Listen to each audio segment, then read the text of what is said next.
yang kita harapkan. Mudah-mudahan kita bisa masuk ke dalam golongan yang keempat.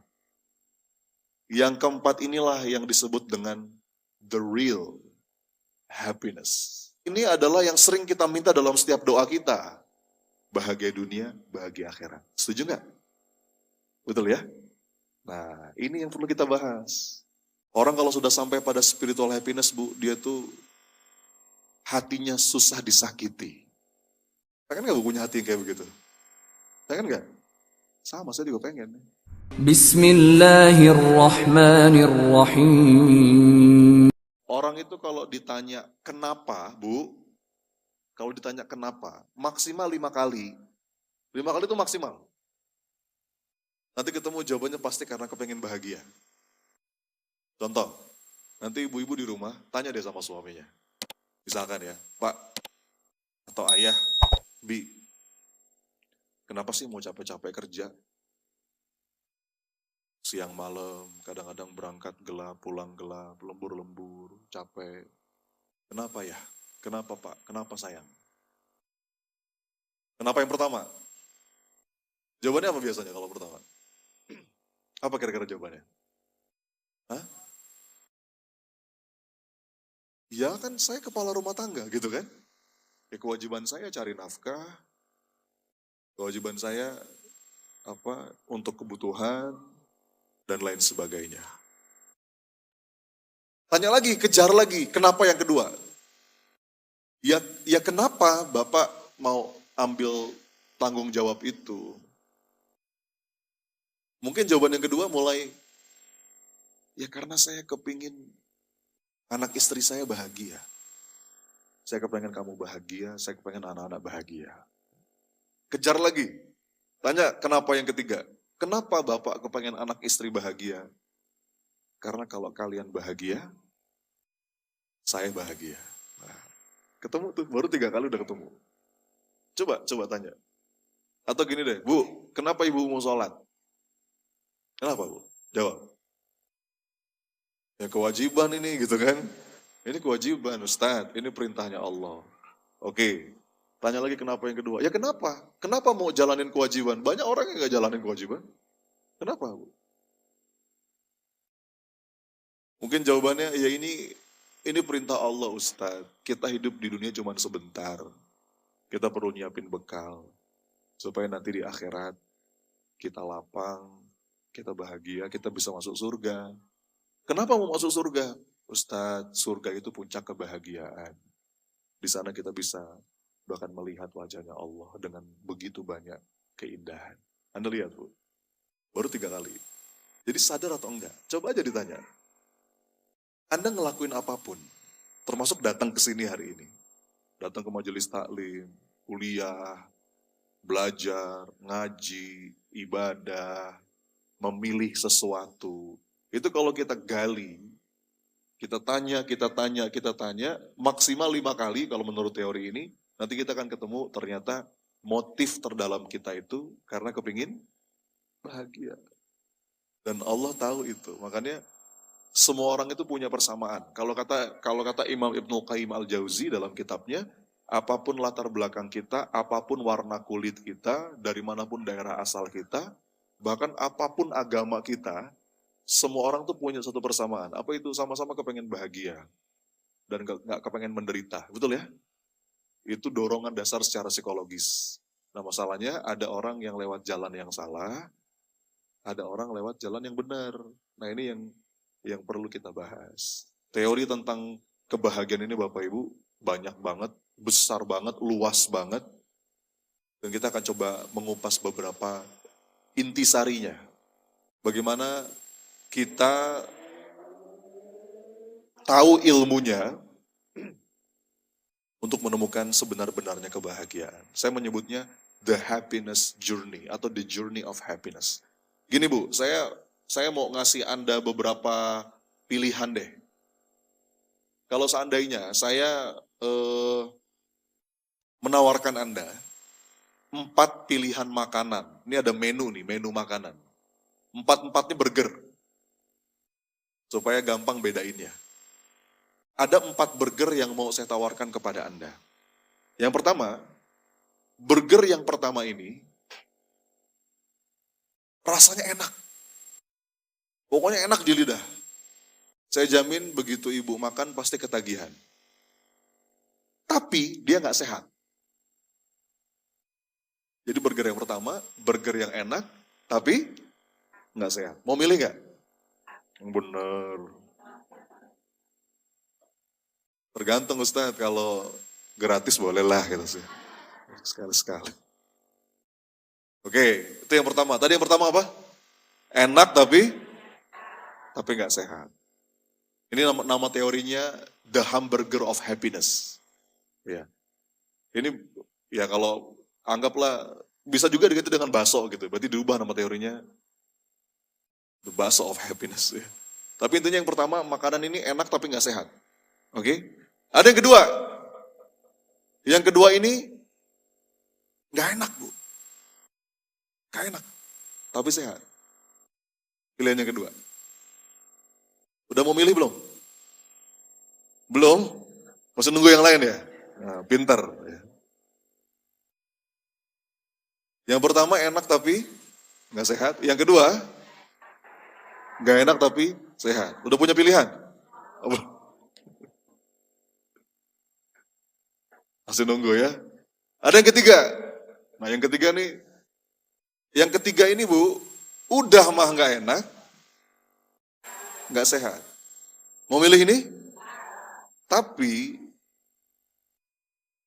Bapak Ibu, faktanya banyak orang milih yang ketiga. Saya akan jelasin nanti. Jadi burger yang pertama itu enak tapi nggak sehat, burger yang kedua nggak enak tapi sehat, ada burger yang ketiga. Disebut dengan worst burger. Dia itu burger yang udah mah nggak enak, nggak sehat. Banyak orang milih ini bu. Kok bisa sih? Bisa. Nyatanya begitu. Nanti saya akan jelasin. Ada yang keempat.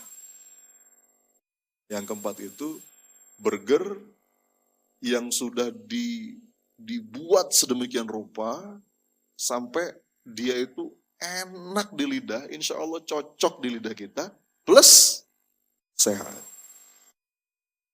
Coba kalau ada 4 pilihan makanan ini bu, normalnya kita sebagai manusia, kira-kira pilih yang mana? 1 sampai 4 pilih yang mana?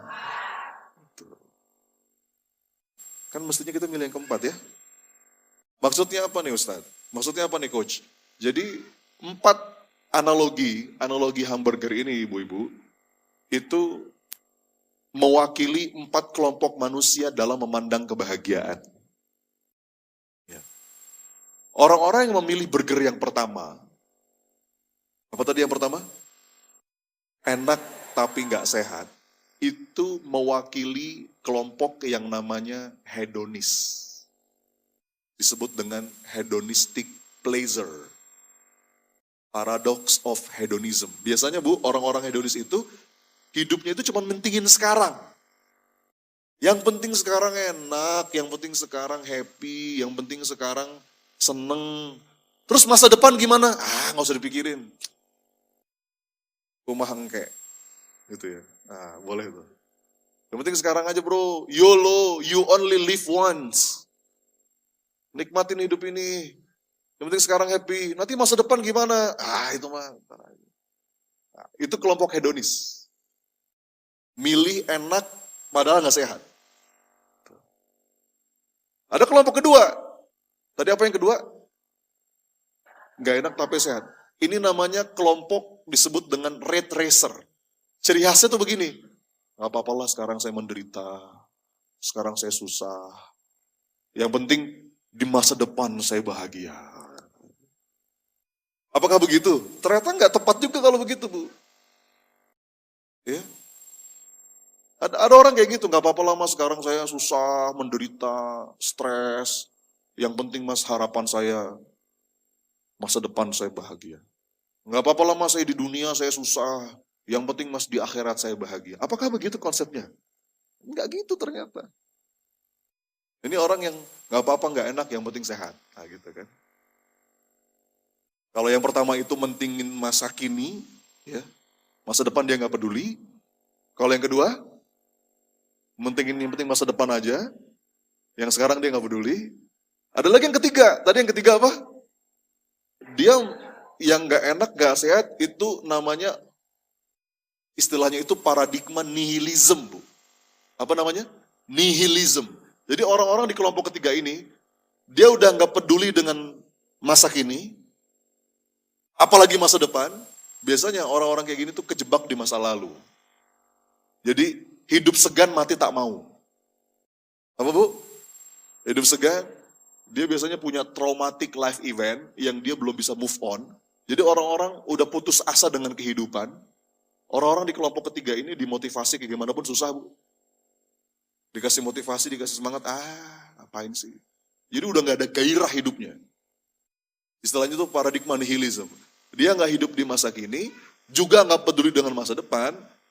Biasanya dia punya traumatic experience yang itu membekas di hatinya sampai dia tuh hidup udah gak ada girohnya lagi. Ya, udah gak ada energinya lagi. Udah apatis. Nah istilahnya tuh apatis. Jadi dia hidup tapi mati. Bagaimana ya jelasinnya ya? Ya. Dibilang hidup juga enggak. Dibilang mati juga masih hidup. Ya. Ya tadi hidup segan mati tak mau. Itu yang ketiga. Tentu yang kita harapkan, mudah-mudahan kita bisa masuk ke dalam golongan yang keempat. Yang keempat inilah yang disebut dengan the real happiness. Ya. Betul, kita perlu memprioritaskan dan mengutamakan kehidupan yang di depan, betul ya? Karena ayatnya, walal akhiratu khairul laka minal. Carilah kata Allah, apa-apa yang sudah Allah siapkan untukmu di negeri akhirat nanti. Itu yang perlu kita utamakan. Tapi jangan lupa, kita juga punya bagian di dunia. Dalilnya itu, wabtaghi fima ataqallahu darul akhirah, wala tansa nasibaka minad dunya. Allah itu pengen, Bu. Ya betul, akhirat itu yang kita tuju. Tapi kan untuk sampai sana kita di dunia sekarang, betul ya? Dan ternyata, sadar nggak sih Bu, burger yang keempat ini adalah yang sering kita minta dalam setiap doa kita. Doa yang mana? Iya. Rabbana atina fid dunya hasanah wa fil akhirati hasanah. Ya Allah, karuniakanlah kepadaku hasanah. Nah hasanah ini Bu, kalau digali maknanya dalam banget. Itulah luar biasanya bahasa Arab ya. Kenapa Allah itu memilih bahasa Arab menjadi bahasa Quran. Karena bahasa Arab itu satu kata aja maknanya dalam banget. Apalagi kata-kata yang Allah pilih di Quran. Hasanah itu dalam. Hasanah itu kebaikan, kebahagiaan, kesejukan, kedamaian. Itu bisa diwakili dengan satu kata hasanah. Dan yang kita minta itu fid dunya hasanah wa fil akhirati hasanah. Jadi Bapak Ibu, mudah-mudahan kalau kita ngomongin the journey of happiness, kalau kita ngomongin perjalanan menemukan kebahagiaan, maka kita ketemu dua-duanya. Bahagia dunia, bahagia akhirat. Setuju nggak? Betul ya? Nah, ini yang perlu kita bahas. Dan ternyata Bapak Ibu, untuk mendapatkan kebahagiaan dunia, kebahagiaan akhirat, itu ada ilmunya. Makanya kata Nabi SAW, man aradad dunya fa'alaihi bil ilmi. Kalau kamu kepengen dunia, raihlah dengan ilmu. Wa man aradal akhirah fa'alaihi bil ilmi. Kalau kamu kepengen akhirat, raih juga dengan ilmu. Wa man aradahuma fa'alaihi bil ilmi. Kalau kamu kepengen dunia akhirat, kepengen dua-duanya, raih dengan ilmu. Dan kebahagiaan itu Bu ada ilmunya. Iya. Segala sesuatu itu Bu, itu ada ilmunya. Jangankan untuk hal yang besar, hal yang kecil aja tuh ada ilmunya. Sesuatu yang kayaknya sepele Bu, kalau kita nggak tahu ilmunya jadi susah, betul nggak? Apa misalkan masang gas. Masang gas itu Bu, bagi yang nggak tahu ilmunya, susah nggak? Mengerikan. Buka galon. Buka galon tuh ada ilmunya.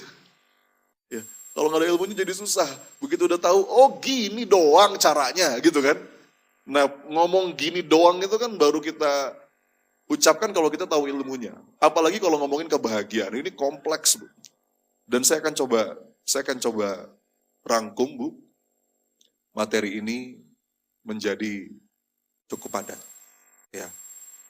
Bagaimana nih ilmunya Coach, bagaimana ilmunya Ustadz yang bisa kita jadikan panduan untuk menemukan kebahagiaan yang sejati di dunia dan juga di akhirat. Kita akan melewati, ibu-ibu, 3 tapak perjalanan. Kalau saya menyebutnya the maps, the happiness journey maps. Jadi kalau kita bikin peta, Bu, peta perjalanan gitu ya, untuk menemukan kebahagiaan, paling tidak kita akan melewati 3 titik, 3 destinasi. Ini sudah saya ringkas sedemikian rupa agar mudah difahami. Apa itu Mas? 3 destinasi yang akan kita lewati dalam perjalanan. Kan judul kita perjalanan ya Bu. Perjalanan itu kan ya perjalanan. Kalau ibu buka aplikasi ojol, ojek online, kita kan perlu menentukan titik tuju kita, betul ya? Tadi tuh titik tuju kita udah sama semua. Apa? Titik tuju kita itu bahagia dunia akhirat, gitu kan? Kalau saya itu sering menggunakan kalimat sejahtera lahir batin, bahagia dunia akhirat. Itu biasanya yang paling diinginkan kita sebagai manusia. Kita pengen sejahtera, bukan cuma lahirnya sejahtera, tapi batinnya sejahtera. Dan kita pengen bahagia, bukan cuma di dunia, tapi juga di akhirat. Itu titik tuju kita ujung tuh. Sejahtera lahir batin, bahagia dunia akhirat. Nah untuk menuju titik itu kan ada jalurnya, betul ya? Kita akan melewati beberapa titik. Nah ada 3 titik paling tidak Bu.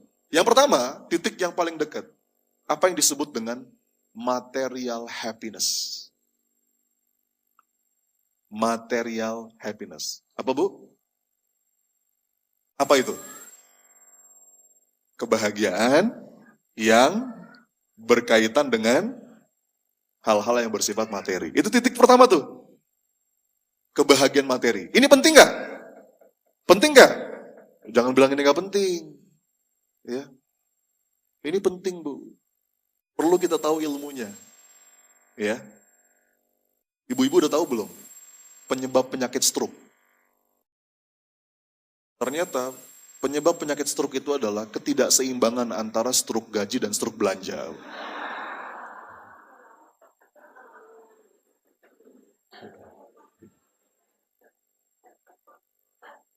Jadi jangan bilang ini nggak penting. Ini penting. Ya. Dan ini ada ilmunya. Bagaimana kalaupun kita punya punya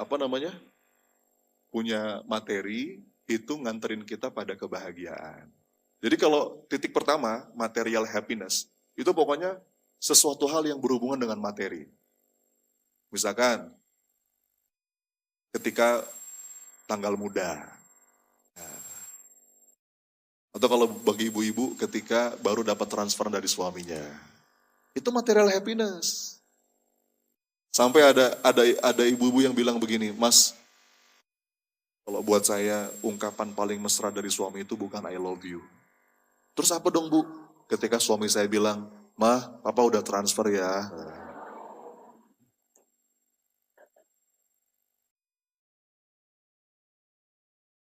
Itu titik nomor 1 dan itu penting perlu kita bahas. Dan memang sudah setelan kita begitu Bu. Ya, jadi kalau menurut penelitian para karyawan gitu ya, yang memang kerja, yang dapat gaji bulanan, itu terbukti secara ilmiah. Para karyawan itu kalau tanggal muda, begitu diteliti, otaknya terbukti jauh lebih kreatif.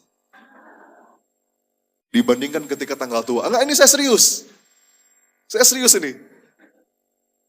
Makanya saran dari mereka, kalau kita mau meeting, apalagi meeting penting, meeting yang butuh kedalaman analisa, meeting yang butuh kreativitas, itu jangan meeting di tanggal tua.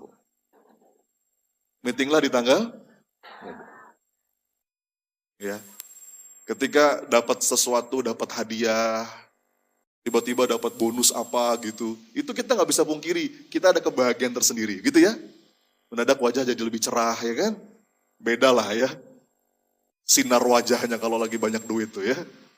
Itu titik pertama, namanya material happiness. 1, kita akan bahas nanti. Nomor 2, nih kita jadi ibarat peta nih Bu. Peta, Dari yang sekarang menuju kebahagiaan sejati, kita melewati beberapa tahap. Tahap pertama itu material happiness, kebahagiaan materi. Nomor dua, namanya social happiness atau relation happiness. Apa itu? Kebahagiaan yang memang kaitannya dengan hubungan sesama manusia. Kalau yang pertama tadi unsurnya materi, kalau yang kedua itu hubungan. Misalkan kalau saya tuh Mas, saya tuh seneng banget kalau lagi ngumpul sama anak, lagi ngumpul sama cucu. Ah itu masuknya ke situ. Atau kebahagiaan yang kita rasa setelah kita membantu orang lain. Atau kita dibantu sama orang lain. Itu masuknya ke situ. Kebahagiaan yang kita rasa ketika dapat pujian. Ya, misalkan dapat penghargaan apa. Jadi karyawan terbaik. Jadi pokoknya dapat pengakuan, dapat reward, dapat award. Terus kita ada happy. Nah, itu namanya kebahagiaan sosial atau social happiness. Gitu ya Bu? Iya, relation happiness. Jadi dalam konteks relationship. Karena banyak orang yang secara materi dia punya, tapi secara hubungan dia kosong. Betul nggak? Ada yang kayak begitu? Ada. Dia punya segalanya, tapi kesepian. Ada nggak Bu? Ada. Atau sebaliknya, ada orang yang secara hubungan bagus, tapi secara materi dia kekurangan. Jadi ini saling berkaitan. Itu yang kedua. Nah, puncaknya apa yang saya sebut dengan spiritual happiness. Nah, ini puncaknya nih Bu. Coba-coba diulang. Tadi yang pertama apa? Material happiness. Kebahagiaan dalam konteksnya terkait dengan materi. Yang kedua, kebahagiaan dalam konteks hubungan dengan orang lain, dengan keluarga, dengan teman, dengan tetangga, dengan rekan kerja, dengan partner bisnis. Kita makhluk sosial. Ini salah satu kebutuhan kita juga. Ya. Tapi semua itu mestinya jadi jembatan yang mengantarkan kita pada yang ketiga. Apa yang ketiga? Spiritual happiness itu kebahagiaan yang sudah kaitannya antara kita dengan Allah. Wah, ini udah levelnya Bu, level para kekasih Allah. Hamba-hamba yang beriman. Jadi bahkan Bu, nih, orang yang sudah sampai pada spiritual happiness, di titik itu, seseorang bisa tetap enjoy, tetap happy dalam hidupnya, meskipun dia nggak punya apa-apa, bahkan nggak punya siapa-siapa. Ini kebahagiaannya para nabi. Orang kalau sudah sampai pada spiritual happiness Bu, dia tuh hatinya susah disakiti. Bahkan dalam keadaan dia dihina, dicaci, ditinggalkan. Entah gimana caranya, happy aja. Saya kan gak punya hati yang kayak begitu. Saya kan gak? Sama, saya juga pengen. Dan itu perjalanan seumur hidup. Sampai satu titik, ya Allah, mangga ya Allah. Apapun takdir hidup yang kau tetapkan untukku, enak atau enggak enak, kaya atau miskin, sehat atau sakit, dipuji atau dicaci, asal dengan itu engkau ridho kepadaku, aku gak apa-apa ya Allah. Ya. Itu spiritual happiness. Bahkan pada satu titik Bu, kalau kita baca kisah-kisah para nabi itu ya, sampai satu titik diludahin orang sekalipun kita enjoy aja Bu. Ya. Itu spiritual happiness. Allah udah betul-betul ada di hatinya. Ya, sudah terpercik sifat Allah yang Maha Rahman dan Maha Rahim. Disakiti orang sekalipun, bahkan dia balas dengan kebaikan. Itu titik spiritual happiness. Di ujungnya tuh ke situ nanti. Ya. Artinya orang kalau sudah sampai spiritual happiness, dia akan jadi manusia segala musim. Mau musim hujan, mau musim panas, musim durian, musim rambutan, musim mangga, semuanya indah. Asal dengan itu Allah bersamaku, maka aku baik-baik saja. Ya. Dulu Sayyidina Ali itu pernah dikabarin sama Rasulullah, wahai Ali, nanti kamu akan mendapatkan ujian yang begitu berat dalam hidupmu. Pertanyaan Sayyidina Ali cuma satu aja, ya Rasulullah, pada saat itu terjadi, apakah aku bersama Allah? Jawaban Nabi, iya. Kalau gitu ya Rasulullah, aku nggak peduli. Marhaba. Yang penting aku bersama Allah, apapun ujian aku hadapi, aku nggak peduli. Kalau kata Maulana Rumi, bahkan aku mencintai masalahku. Kenapa? Karena aku tahu yang mengizinkan masalah ini hadir dalam hidupku juga mencintaiku. Jadi di level spiritual happiness tuh Bu, itu bukan hanya menerima masalah, bukan hanya ridho, tapi bahkan mencintai masalah. Uh, itu next level. Makanya hamba-hamba Allah yang beriman itu mestinya nggak banyak galau dalam hidupnya. Hidupnya happy. Ini perlu kita latih, Bu.